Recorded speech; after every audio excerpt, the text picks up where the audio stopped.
Hi friends, welcome to live. ఈరోజు వచ్చేసి వ్లాగ్లో రామదేవుని పూజ గురించి అయితే చూపిస్తానండి. మీకు ఆల్రెడీ షార్ట్స్లో అయితే చెప్పాను, మీకు ఇంట్రెస్ట్ ఉన్న వాళ్ళు కామెంట్. సో ఇంకా అయితే ఇక్కడ చూపిస్తున్నాను అనమాట. ఇంకా ఆ రోజు వచ్చేసి మార్నింగ్ మొత్తం ఇల్లంతా క్లీనింగ్ చేసుకోవాలి. ఇంట్లో బయట వాకిలి మొత్తం అన్నీ కడిగి బాగా క్లీనింగ్ అయిపోయిన తర్వాతకి పూజా మందిరం కూడా క్లీన్ చేసుకుని ఇలా ఒక పీట ఉంటుంది కదా, ఆ పీట కడిగి పసుపు రాసి అలాగే కుంకుమ బొట్టెట్టి బియ్యం పిండి ఉంటుంది కదండి, బియ్యం పిండితో ఇలా మనకు వచ్చినాయి రాసుకొని శ్రీరామ అని రాసేసి దాని మీద yellow colour cloth jacket blouse ఉంటుంది కదండి, ఆ బ్లౌజ్ అయితే వేసుకొని ఇలా మనం రూమ్లో తూర్పు దిశకి ఈశాన్య మూలంలో ఒక పీట పసుపు వేసుకుంటాం కదా, క్లాత్ అవన్నీ వేసుకొని ఇలా అయితే పెట్టుకోవాలన్నమాట. నేను రాముల వారి పటానికి బొట్లన్నీ పెట్టేసుకొని తమలపాకులు వినాయకుడిని చేసేసి దీపారాధనకి అయితే ఇవన్నీ సర్దుకొని ఇంకా ఇక్కడ ఆవు నెయ్యితో దీపం వెలిగించుకోవాలన్నమాట. ఇక్కడ తాంబూలం అన్నీ సర్దుతున్నాను అనమాట. తాంబూలం వచ్చేసి రామదేవునికి ఒకటి, బ్రాహ్మణునికి ఒకటి, ముత్తైదుకి ఒకటి, వినాయకుడికి ఒకటి ఇలా పెట్టుకోవాలి. ఇంకా నేనైతే ఇంకా ఆవు నెయ్యి అవన్నీ వేస్తున్నాను అనమాట. ఇంకా సో మీకు ఇది ఇంకా ఇలా అండి, తాంబూలంలోకి అన్నీ కావాలో ఏం కావాలో తెలుసు కదా. ఒక్క కాయిన్స్, పువ్వు అలా పెట్టుకుంటాం కదా, అలా పెట్టేసుకొని ఇంకా అవన్నీ సర్దుకున్నాను. ఇక్కడ వచ్చేసి రామదేవునికి ఇష్టమైన ప్రసాదం అండి. చూడండి ఇక్కడ ఏంటంటే గోధుమ రవ్వ, పంచదార, ఆవు పాలు కలిపి 5 ఉండలు చేసుకుని పక్కన పెట్టుకోవాలి. చూసేయండి వీడియో. స్టార్టింగ్ అయితే కథ చెప్తాను, చూడండి ఫ్రెండ్స్. శ్రీరామదేవుని కథ. నాగం భట్టు కాశీ ప్రయాణం. పూర్వకాలంలో ఒక బ్రాహ్మణుడు కలడు. ఆ బ్రాహ్మణుడు పేరు నారాయణ భట్టు. ఆయన కుమారుడు, కుమార్తె కలడు. కుమారుని పేరు నారాయణ భట్టు, కుమార్తె పేరు నారాయణమ్మ. వారు చాలా పేదవారు. భిక్షాటన చేసి కుటుంబ పోషణ చేసుకునేవారట. అలా కొన్నాళ్ళేసరికి నాగం భట్టుకు కాశీకి వెళ్ళి ధనము సంపాదించుకొని బుట్టి పుట్టినట.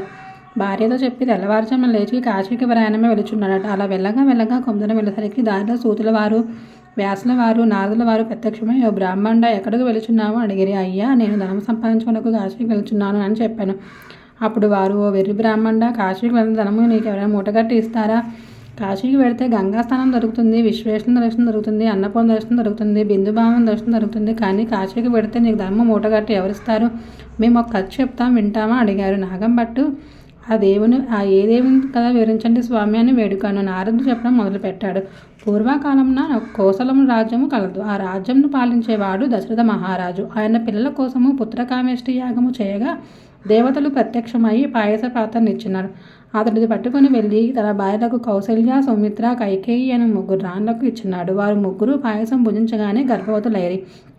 నవమాసములు నిండగా చైత్రశుద్ధ నవమి నాడు పునర్వసు నక్షత్రంన శ్రీరామ, లక్ష్మణ, భరత శత్రువులకు 4 కుమారులు జన్మించినారు. వారు దినదిన ప్రవర్ధమానులై బాలచంద్రుల వరే పెరుగుచుండరి. కొన్నాళ్ళయ్యేసరికి విశ్వామిత్రుడు వచ్చి రామలక్ష్మణుద్దను యాగ సంరక్షణతో తనతో పంపమని దశరథ మహారాజును అడుగగా విశ్వామిత్రునితో రామలక్ష్మణులను పంపుటకు దశరథ మహారాజు అంగీకరించగా ముని వారిద్దరికి బల, అతిబల విద్యలను నేర్పాను. రాముడు తాటకని చంపి శివుని విల్లు విరిచి సీతను పెండ్లియారి అహల్య శాపన విమోచన చేసి పరశురాముని గర్భభంగం చేసి కైకవరము చేత 14 ఏండ్లు అరణ్యవాసంలో నుండగా రావణాసురుడు సీతను ఎత్తుకుపోగా లంకాపురంను కేగి లంకాదహనం చేసి రావణాసురుడిని వధించి విభీషణకు పట్టము కట్టి అయోధ్యకు తిరిగి వచ్చి పట్టాభిషక్తులు సుఖంగా రాజ్యంను రేలుచుండెను అని వారు ఆ విప్పునకు మరలా రామదేవుని వ్రత కథా విధానము ఇట్లు చెప్పిరి.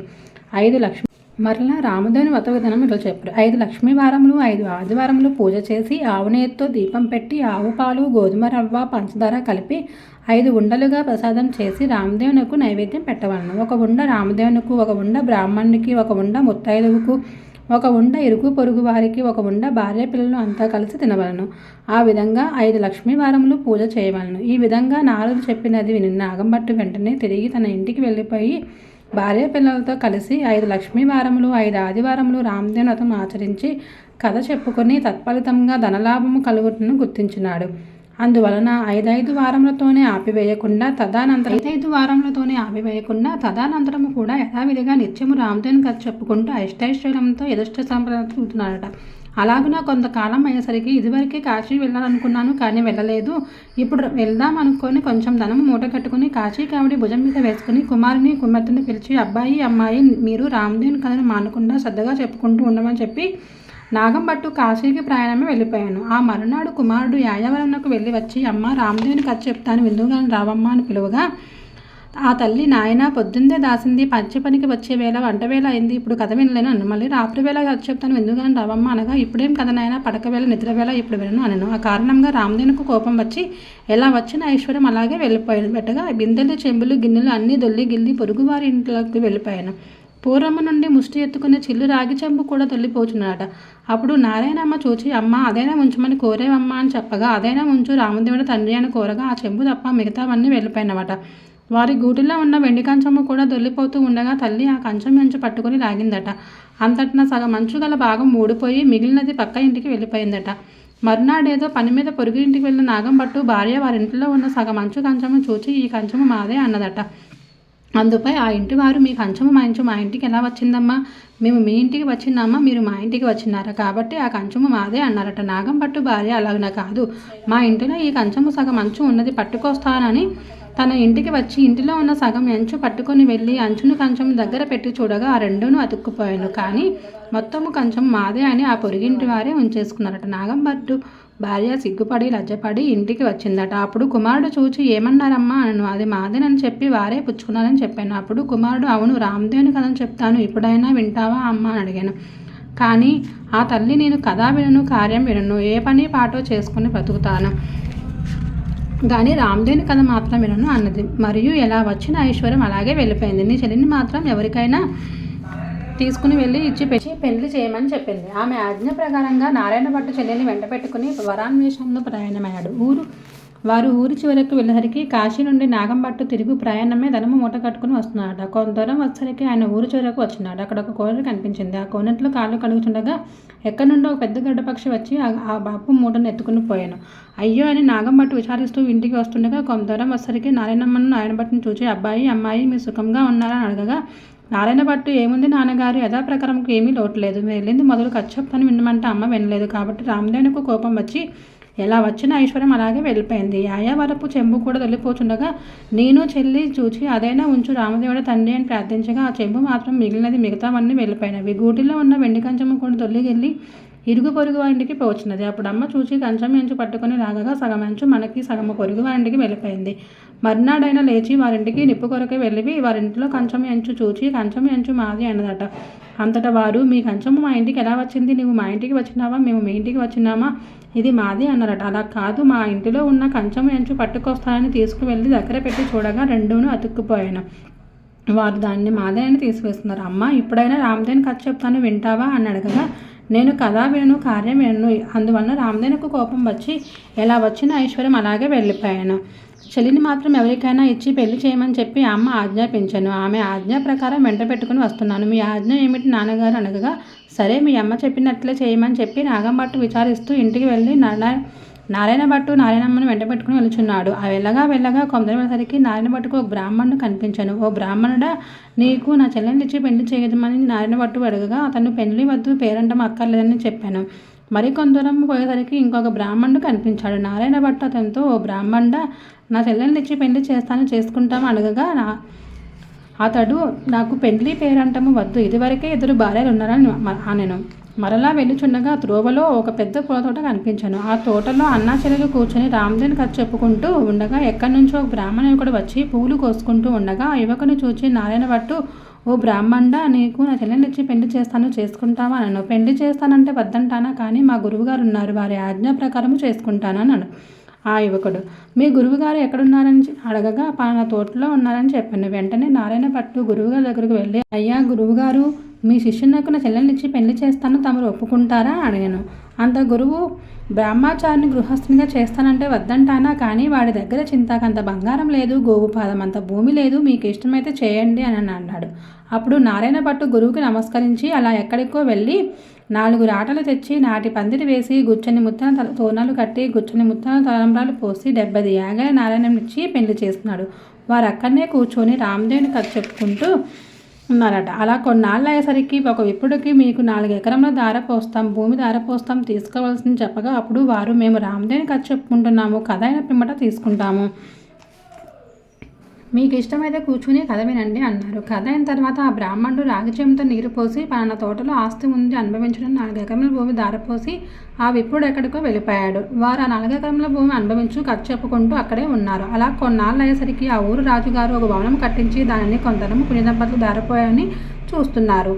ఎంత వెతికినా ఆయనకి నచ్చిన పుణ్యదంపతులు దొరకలేదు.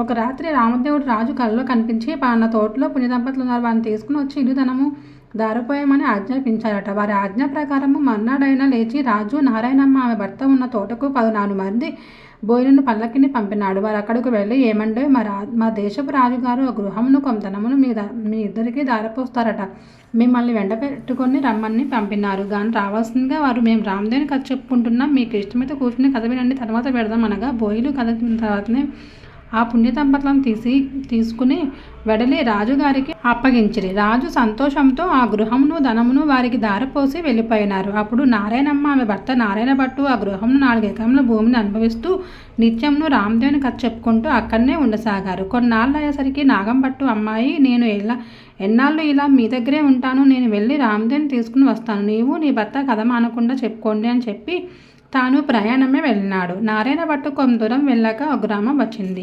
ఆ గ్రామంలో గొల్లవాణ్ణి చూచి, గొల్ల ఈ గ్రామంలో విశేషాలు ఏమిటి అని అడిగాను. ఏముంది నాయన, నేను పుట్టుకతోనే అందును, వాళ్ళు వడ్లు పోసి నన్ను కాపలా కూర్చోమనగా కర్ర పుచ్చుకొని కూర్చున్నాను, నా అవస్థ ఎలా ఉంది బాబు అన్నాడట. ఆ నారాయణ భట్టు ఒక కథ చెప్తాను విందామని అడిగాను. గొల్ల అలాగే వింటాను చెప్పమన్నాడు. నారాయణ భట్టు రామదేవుని కథ వితమని చెప్పేసరికి గొల్లవానికి కొంచెం కళ్ళు కనిపించినవట. అప్పుడు అతను, ఓహో, కథలోనే ఇంత మహత్యం ఉంది, వ్రతం చేసుకుంటే ఇంకెంత మహత్యం ఉంటుందో, ఇంతకీ నువ్వు ఏ దైవానివో ఏ దేవుణ్ణో చెప్పమన్నావు. నారాయణ భట్టు నవ్వి, ఇది రామదేవుని కథ మహత్యం. 5 లక్ష్మీవారములు 5 ఆదివారములు పూజ చేసి ఆవు నేతితో దీపం పెట్టవలను. ప్రసాదానికి ఆవు పాలు, పంచదార, గోధుమ రవ్వ కలిపి 5 ఉండలుగా చేసి రామదేవునకు, ముత్తైదువుకు, బ్రాహ్మణుకు, ఇరుగు పొరుగు వారికి ఇచ్చి భార్య పిల్లలతో తినవని చెప్పి వెళ్ళిపోయాను. తిరిగి కొందరం వెళ్ళేసరికి ఒక రాజు విచారిస్తూ ఉన్నాడు. ఆ రాజును చూచే నారాయణ భట్టు, ఏమి రాజా విచారిస్తున్నాము అడిగాను. నాయన, నా రాజ్యంను పరాయి రాజులు తీసుకున్నారు, నేను సకుటుంబంగా పరారైపోతుండగా నా భార్య బిడ్డలు దారి తప్పిపోయారు, నా అవస్థ ఎలా ఉంది నాయన అని రాజు చెప్పినాడు. సరే, నేను ఒక కథ చెప్తాను వింటారా అడగగా ఆ రాజు, అలాగే వింటాను, చెప్పవలసింది మహానుభావ అను.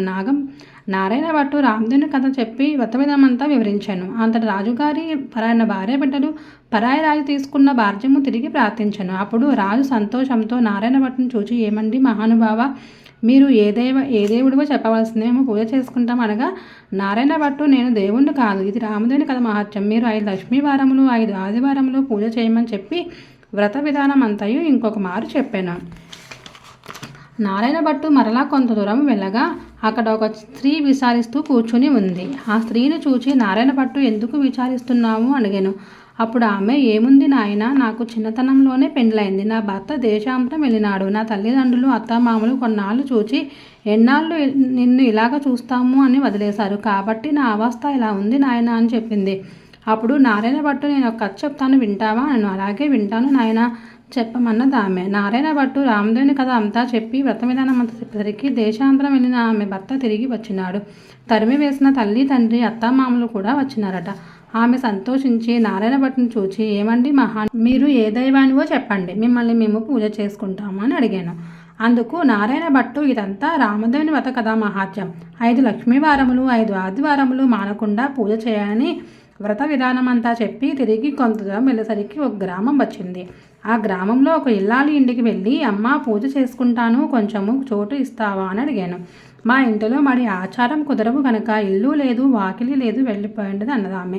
అప్పుడు నారాయణ భట్టు, కోనేరు అయినా చూపించు తల్లి అని అడిగాను. అందుకు ఆమె, తూర్పు దిశని ఈశాన్య మూలగా కోనేరు ఉన్నది, వెళ్ళమని చెప్పాను. నారాయణ భట్టు స్నానం చేసి మడిపట్ట ఆరవేసుకుని ఇల్లు ఇవ్వనున్న ఇల్లాలి అరుగు మీదకే వచ్చి తూర్పు దిశ ఈశాన్య మూలగా ఒక పుచ్చుపీటకు పసుపు రాసి బొట్టు పెట్టి ఎందు రామదేవుని కథం పెట్టి ఆవు పాలు, గోధుమ రవ్వ, పంచదార కలిపి ప్రసాదమును 5 ఉండలు చేసి రామదేవునికి నైవేద్యం పెట్టి చదువుకున్నాడట. ఇంతలో ఆమె యువతలకు వచ్చి చూడగా నారాయణ భట్టు ఆమెకు తాంబూల దక్షిణ ప్రసాదం ఇచ్చినాడట. ఆమె పుచ్చుకొని లోనికి వెళ్ళిపోయాను. నారాయణ భట్టు కథ చదువుకొని కొన్ని అక్షంతలు నెత్తి మీద వేసుకుని కొన్నింటిన ఇంటి మీద వేసి వెళ్ళిపోయాను. అతడు ఇలాగ వెళ్ళగానే ఆ ఇల్లు ఇంద్రభవనం అయింది. అప్పుడు నాయావరంకు తన భర్త తిరిగి వస్తే ఇల్లు గుర్తుపట్టలేడని ఆ ఇల్లాలి వీధి అరుగు మీద కావలి కూర్చుని ఉండెను. ఇంతలో ఆమె భర్త వడ్లు మూటలు చేసుకుని ఇల్లు కానక కంగారు పడి అక్కడ నిలబడి ఉండెను. ఆమె చూచి, మన ఇల్లు ఇదే, ఇలా రండి అని భర్త, ఇది మన ఇల్లు కాదు, నేను రాను అని చెప్పగా, ఇది మన ఇల్లే, ఇలా ఎందుకయిందో చెప్తాను వినండి. ఎక్కడి నుండో బ్రాహ్మణుడు వచ్చి పూజ చేసుకుంటాను, ఇల్లు ఇమ్మన్నాడు. నేను మా ఇంట్లో మరి ఆచారము కుదరవు, ఇల్లు ఇవ్వనని చెప్పాను. అప్పుడు అతను ఒక కోనరైనా చూపించమన్నాడు. నేను తూర్పు దిశగా ఈశాన్యమూలగా కోనరని చెప్పాను. అతడు కోనె దగ్గరకు పోయి స్నానము చేసి మడిబట్ట ఆరవేసుకుని మన అరుగు మీదకు వచ్చి ఒక పీటకు పసుపు రాసి ఒట్టు పెట్టి తూర్పు దిశ ఈశాన్యములుగా పెట్టి ఎందు రామదేవుని పటం పెట్టి పూజ చేసి ఆవు పాలు, గోధుమ నూక, పంచదార కలిపి ప్రసాదమునకు 5 ఉండలు చేసి రామదేవునకు నైవేద్యం పెట్టి కథ చెప్పుకున్నాడట. నేను బయటకు వచ్చేసరికి నాకు దక్షిణ తాంబూలం ప్రసాదములు ఇచ్చాడు. నేను లోపలికి వెళ్ళిపోయాను. అతడు కొన్ని అక్షంతలు నెత్తి మీద వేసుకుని మరికొన్ని అక్షంతలు మన ఇంటి మీద వెళ్ళిపోగా ఇల్లు ఇలా ఇంద్రభవనంగా మారింది. ఇదంతా ప్రసాద మహాత్మ్యం అని చెప్పాను. అంత భర్త ఆయన పూజ చేసుకుంటానంటే వద్దన్నావా, నిర్భాగ్యురాలా, పాపిష్టిదానా, అతడు ఏదిచినకి వెళ్ళినట్టు చెప్పమనగా ఈశాన్య మూలగా వెళ్ళానని చెప్పింది. అప్పుడు ఆయన మూటగా అట్లా పెట్టి నారాయణ భట్టును వెతుకుచూ బయలుదేరాను. కొంత దూరం వెళ్ళగా నారాయణ భట్టు ఈ బ్రాహ్మణుకు కనిపించాను. బ్రాహ్మణుడు, ఏమండే మహానుభావ, మీరు మా ఇంటికి రావాల్సింది, మేము పూజ చేసుకుంటామని ఆపాను నేను. అందుకు నారాయణ భట్టు, మీ ఇంటికి ఇప్పుడు రాను, నేను రామదేవునికి వెళుచున్నాను అను. అప్పుడు ఆ బ్రాహ్మణుడు, అలా కాదు మహానుభావ, మీరు మా ఇంటికి వచ్చి పూజ చేసుకుంటానంటే మా వాళ్ళు ఇల్లు ఇవ్వనన్నారు కాబట్టి మాదే తప్పు, మా తప్పు క్షమించి మా ఇంటికి రావాల్సింది, మీరు ఏ దైవానివో చెప్పండి, మేము పూజ చేసుకుంటాం అనగా నారాయణ భట్టు, మీ ఇల్లు కాబట్టి మీరు ఇవ్వనన్నారు, మీ తప్పేమీ లేదు, అడగడం నా తప్పే, నేను మీ ఇంటికి ఇప్పుడు రాలేను, రామదేవుని వెనుకలకు వెళుచున్నాను, నేను ఏ దేవుణ్ణి కానీ, ఇదంతా రామదేవుని కథ మహత్యం, నీవు ఇంటికి వెళ్ళి 5 లక్ష్మీవారములు 5 ఆదివారములు పూజ చేసుకోమని వ్రతమిదామని చెప్పి నేను రామదేవుని వెతుకుని వచ్చేటప్పుడు నీ ఇంటికి వస్తాను అన్నాను. అప్పుడు ఆ బ్రాహ్మణుడు ఇంటికి వచ్చి, కథలోనే ఎంత మహత్యం ఉంది, వశం చేసుకుంటే ఇంకెంత మహత్యం ఉంటుందో అని పూజ చేసుకొని కథ చెప్పుకొని అష్టైశ్వరంతో తిరుగుతున్నాడట. నారాయణ భట్టు ఎండనక వాననక తిండనక తిప్పలనక అర్ధరాత్రనక అరణ్యలంట పడి వెలుచుండగా కొంత దూరం వెళ్ళేసరికి ముఖము తిరిగి మూర్ఛలి పడిపోయాను. అప్పుడు రామదేవునకు దయ కలిగి ముసలి బ్రాహ్మణ వేషంలో వచ్చి నారాయణ భట్టు ముఖం తుడిచి లేవదీచి మంచినీరు ఇచ్చి భోజనం చేతు కానీ మా ఇంటికి రమ్మన్నాను. నేను రామదేవుని వెతుకు వెలుచున్నాను, భోజనం మాత్రం చేయను, ఒక కోరిక మాత్రం చూపిస్తే స్నానం చేస్తానన్నాడు. తూర్పు దిశ ఈశాన్యమునుగా కోనేరుంది వెళ్ళమన్నాడు రామదేవుడు. నారాయణ భట్టు ఆ కోనేరు వద్దకు వెళ్ళి స్నానం చేసి పైకి వచ్చేసరికి వెండిపేటలు బమిడి కంచెలు కనిపించినవి. అప్పుడు నారాయణ భట్టునకు రామదేవుడు సీతమ్మ ఎదురై, మా ఇంట్లో భోజనం చేతుడు కానీ రమ్మన్నారట. నేను భోజనం మాత్రం చేయను, రామదేవుని వద్దకు వెళ్తున్నాను అన్నాడు.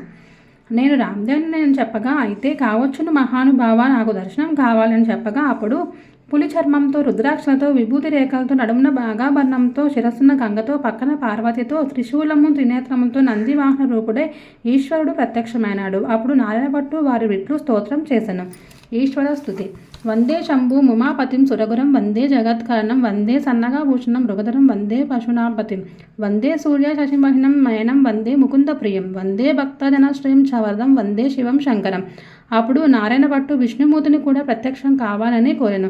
అప్పుడు విష్ణుమూర్తి వక్షతలంలో వలమాలికలతో మెరుపుతీగ వంటి లక్ష్మీదేవితో చంకచక్ర గరుడనని నెమలి పింఛము ధరించి ప్రత్యక్షమైనాడు. నారాయణ భట్టు వారిని కూడా ఈ విధంగా స్తోత్రం చేసింది. విష్ణు స్తోత్రం.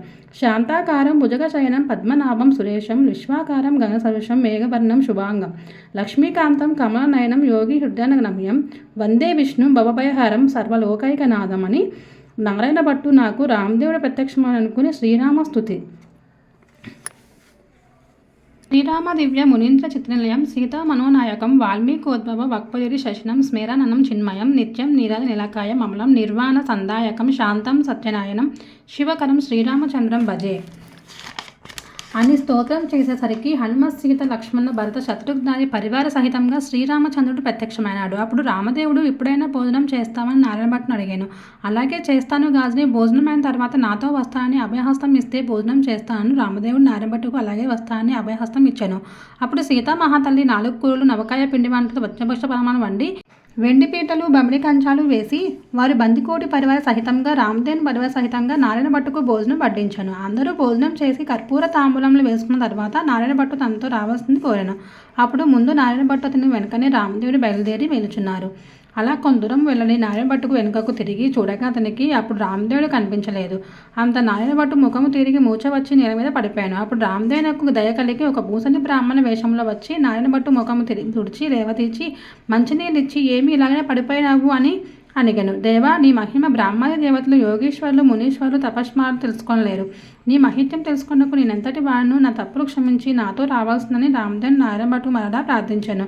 అప్పుడు రామదేవుడు అలాగే వస్తాను అని, నీవు వచ్చినప్పుడు ఎవరి ఇంట్లోకి వెళ్ళినావో వారి ఇంట్లోకి నన్ను కూడా నీ భుజాలకు ఎక్కించుకుని తీసుకెళ్ళమన్నాను. నారాయణ భట్టు రామదేవుని భుజాలకు ఎక్కించుకుని కొందరు వెళ్ళేసరికి ఇల్లు ఇవ్వనని చెప్పిన ఇల్లాలి ఇంటికి వచ్చారు. అచ్చట ఆ ఇల్లాలి ఆమె భర్త కూర్చుని రామదేవుని కథ చెప్పుకుంటున్నారు. ఈ విధంగా తొలుత విచారగ్రస్తురాలుగా కనిపించిన స్త్రీ ఇంటికి, రాజుగారి ఇంటికి, గొల్లవాణి ఇంటికి వచ్చిన వారందరూ రామదేవుని కథ చెప్పుకుంటూ విరిగి వారికి అష్టైశ్వరములు, ఆయురారోగ్యములు ఎడబాయకుండా సిరి సంపదలు ఇచ్చి వారందరినీ రక్షించారట. అటు పిమ్మట నారాయణ భట్టు రామదేవుని తన చెల్లి ఇంటికి వెళ్ళి కూడా తీసుకుని వెళ్ళగా అక్కడ వారు రామదేవుని కథ చెప్పుకుంటుండగా సంతోషులై వారికి అష్టైశ్వర్యములు, సిరి సంపదలు, ఆయురారోగ్యములు ఇచ్చి కాపాడి రక్షించినారట. అప్పుడు నారాయణమ్మ తన ఇంటికి అన్నయ్యకు వచ్చినాన్ని కాళ్ళు చేతులు కడుగునకు నీళ్లు ఇచ్చి దాహానికి మజ్జిగ ఇచ్చినది. సకల మర్యాదలు చేసింది. అప్పుడు నారాయణ భట్టు మర్యాద చేయనక్కర్లేదు, ఇప్పుడు నేను రామదేవుని తీసుకుని వచ్చున్నాను, నీవు నీ భర్త మన ఇంటికి రావాలను, మనం అందరము పూజ చేసుకుందామని చెప్పినాడు. అప్పుడు నారాయణమ్మ సంతోషంతో అలాగే వస్తానని నారాయణమ్మ, ఆమె భర్త నారాయణ భట్టు రామదేవులతో సహా వారంతా బయలుదేరి వారి గ్రామ పొలిమేసరికి గ్రామంలోని వారు కొందరు చూచి వారి తల్లిదండ్రులతో, ఏమండే నాగంభట్టు గారు మీ అబ్బాయి, అమ్మాయి, అల్లుడు ఇంకా ఎవరెవరో బయలుదేరి వస్తున్నారని చెప్పినారట. అప్పుడు వారి తల్లిదండ్రులు పరిగెత్తుకుని వచ్చి సంతోషంతో కుమార్తెను కౌలించుకుపోయాడట. అప్పుడు నారాయణ భట్టు చూచి, అమ్మ నన్ను ముట్టుకోవద్దు, ఇప్పుడు నేను రామదేవుని తీసుకుని వచ్చున్నాను, మీరింటికి వెళ్ళి 4 ముళ్ళు ములిపి నల్లగా అలికి తెల్లగా ముగ్గులు పెట్టి పచ్చగా పసుపు రాసి మామిడాకులు తోరణాలు కట్టి ఒక పీటకు పసుపు రాసి బొట్టు పెట్టి తూర్పు దిశ ఈశాన్య మూలగా ఉంచి దానిపై రామదేవుని పటం పెట్టి గోధుమ నూక, పందర, ఆవుపాలు కలిపి ప్రసాదము వంటలు చేసి పూజకు అన్నీ సిద్ధం చేసినాక కబురు చేయండి, అప్పుడు నేను రామదేవుని తీసుకుని వచ్చానని చెప్పినాడు. వారు సంతోషంతో అప్పుడు చెప్పిన ప్రకారం పూజకు అన్నిటికీ సిద్ధం చేసి అతన్ని రమ్మని పిలిచిరి. అప్పుడు నారాయణ భట్టు సంతోషంతో రామదేవుని భుజములపై ఎక్కించుకుని ఆ గ్రామంలో 4 వీధులు ఊరేగించి ఇంటికి తీసుకుని వచ్చి, ఆ రామదేవ్ తండ్రి, మా ఇంటిలో మీరు కుడిపాదం పెట్టవాలని ప్రార్థించాను. అప్పుడు రామదేవుడు వారి ఇంటిలో కుడిపాదం పెట్టేసరికి అది పెద్ద ఇంద్రభవనంగా మారిపోయింది.